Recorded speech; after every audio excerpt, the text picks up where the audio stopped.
Shalom jemaat Tuhan, apa kabar? Saya berdoa Bapak Ibu Saudara semuanya selalu dalam keadaan sehat, selalu dalam keadaan baik, dan tetap mengandalkan Tuhan dalam segala keadaan. Sebelum kita memulai renungan kita seperti biasa, mari kita berdoa terlebih dahulu. Terima kasih Tuhan, karena Engkau telah memberkati kami, Tuhan menyertai kami dan tidak pernah meninggalkan kami. Hari ini kami akan merenungkan firman-Mu, berkati kami semua. Biarlah kami mengerti apa yang kami renungkan bersama, dan firman-Mu ini menjadi penuntun dalam hidup kami. Di dalam nama Tuhan Yesus kami berdoa, bersyukur padamu, haleluya, amin. Bapak Ibu Saudara semuanya, hari ini saya mau mengajak kepada kita semuanya untuk merenungkan mengenai menuntut, kata menuntut atau sifat sikap menuntut. Ia bisa menuntut kepada siapapun juga. Biasanya orang yang suka menuntut ya, orang kalau lagi menuntut itu dipengaruhi atau dikuasai dengan rasa amarah ya. Dan amarah itu mungkin bisa saja timbul karena ketidakpuasan terhadap apa yang dia terima, ya. Terus kemudian karena seperti itu ya, rasa tidak puas, biasanya orang yang demikian adalah orang yang egois, yang segala sesuatunya harus kepada dirinya sendiri, seturut apa yang dia mau, gitu ya. Saya mengajak kita semuanya untuk belajar atau merenungkan kisah dari Yunus yang waktu itu diminta oleh Tuhan untuk menjadi kepanjangan lidah Allah supaya kota Niniwe bertobat, supaya kota Niniwe kembali kepada Tuhan.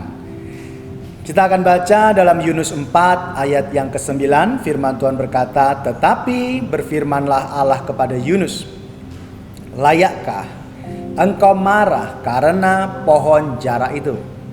Jawabnya, "Selayaknya lah aku marah sampai mati." Ini adalah peristiwa ketika Yunus ya pada waktu itu dia lari dari panggilan Tuhan untuk menjadi kepanjangan lidah Allah di kota Niniwe, tapi dia tidak mau. Dia merasa bahwa Allah itu terlalu aneh-aneh gitu ya mungkin ya.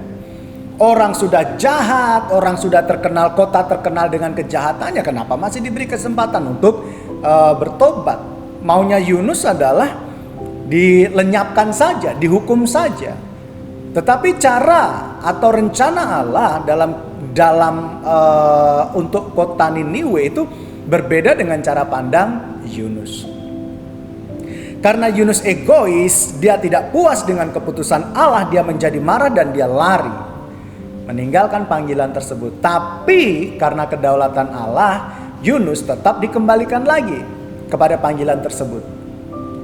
Dan pada waktu itu dia sedang berteduh gitu ya, di antara di salah satu pohon, yaitu yang bernama pohon jarak. Untuk dia merasa lebih nyaman dan tidak kepanasan dan sebagainya, untuk berteduh seperti itu. Tapi faktanya dalam waktu sekejap dedaunan dari pohon jarak tersebut itu dimakan oleh ulat yang ada di pohon tersebut. Sehingga Yunus menjadi kepanasan ketika matahari terbit. Ya, ketika terik datang dia kepanasan dan dia marah. Seandainya bukan karena Tuhan yang punya rencana untuk Niniwe, dia nggak akan mengalami hal yang semacam itu. Dia nggak harus berteduh, mungkin dia kipas-kipas di rumah, mungkin dia masih bisa bekerja di rumah dan sebagainya. Tetapi karena dia egois, ya, dia tidak puas dengan keputusan Allah, dia marah, dia menuntut kepada Tuhan, lebih baik Niniwe diselesaikan saja. Tapi Tuhan tidak memiliki rencana seperti itu. Tuhan punya rencana untuk memulihkan kota Niniwe, memberi kesempatan kepada kota Niniwe.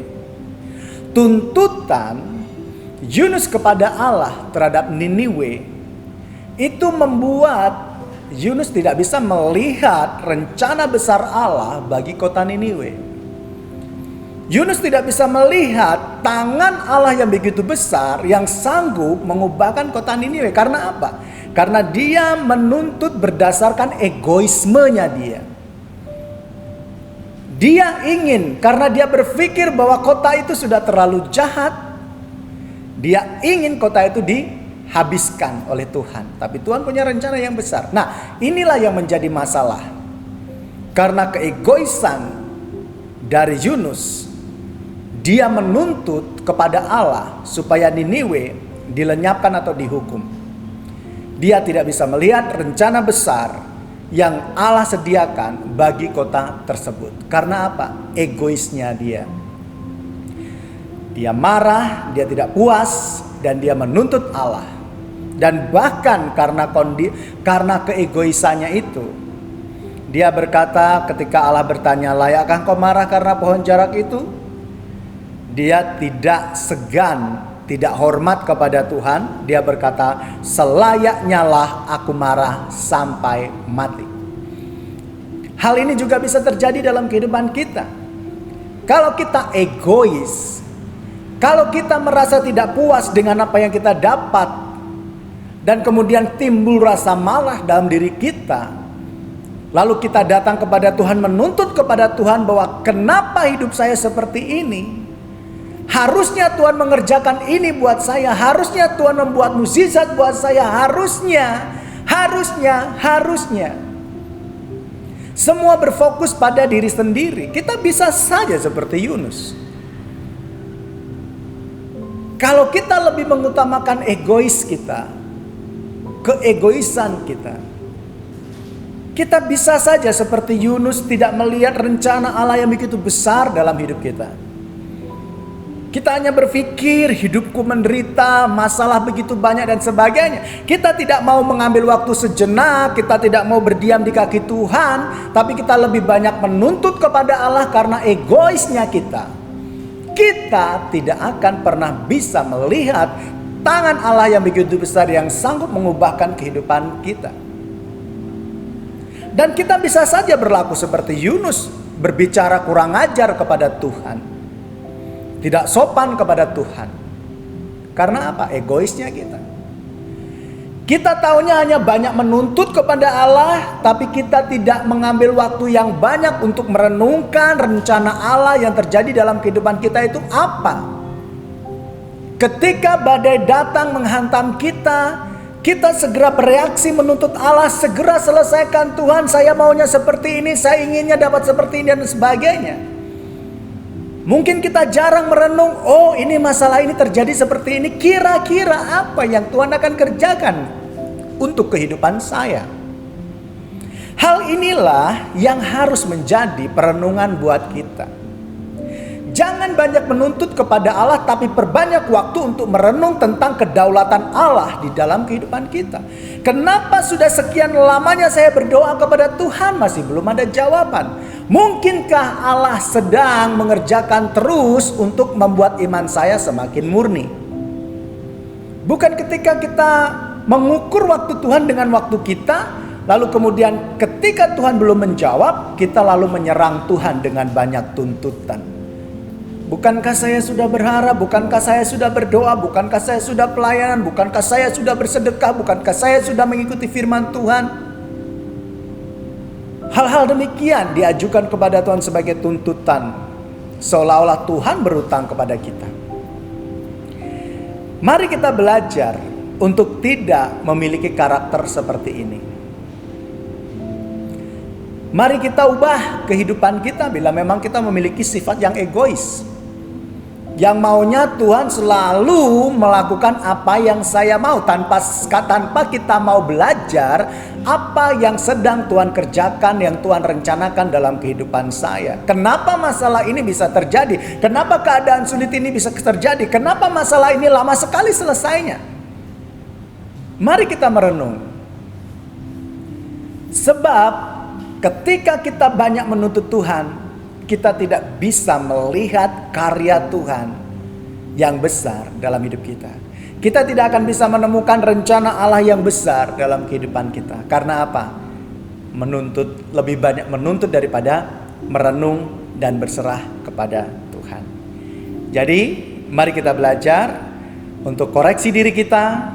Apakah kita lebih banyak menuntut kepada Tuhan sehingga kita tidak bisa melihat tangan Tuhan yang begitu besar dan rencana Tuhan yang begitu besar dalam kehidupan kita, atau kita lebih banyak merenung dan berserah diri kepada Tuhan.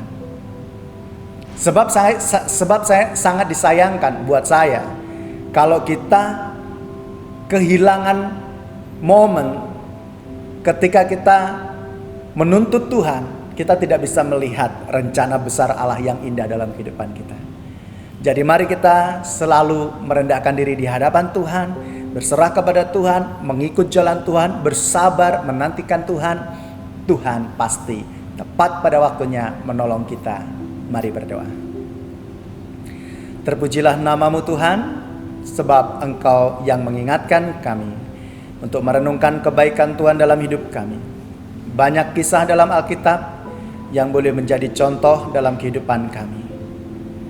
Berkati kami ya Bapa, agar kami tidak mudah atau tidak banyak menuntut Tuhan, sehingga kami tidak bisa melihat rencana besar Tuhan dalam kehidupan kami, dan kami tidak bisa memberikan syukur kami kepada Tuhan. Hamba berdoa buat jemaat-Mu Tuhan yang sedang dalam keadaan susah, yang sedang dalam pergumulan. Biarlah Roh Allah senantiasa memberikan kekuatan penghiburan, meneguhkan iman mereka, dan menang di dalam nama Yesus. Engkau berikan kemenangan kepada mereka semuanya Tuhan, seturut dengan kebesaran tangan Tuhan. Bagi yang menanti-nantikan waktu Tuhan, berikanlah keteguhan iman, sehingga suatu ketika mereka melihat kebesaran Allah atas segala sesuatu yang terjadi dalam kehidupan mereka. Terima kasih Bapa, di dalam nama Yesus kami berdoa. Haleluya. Amin.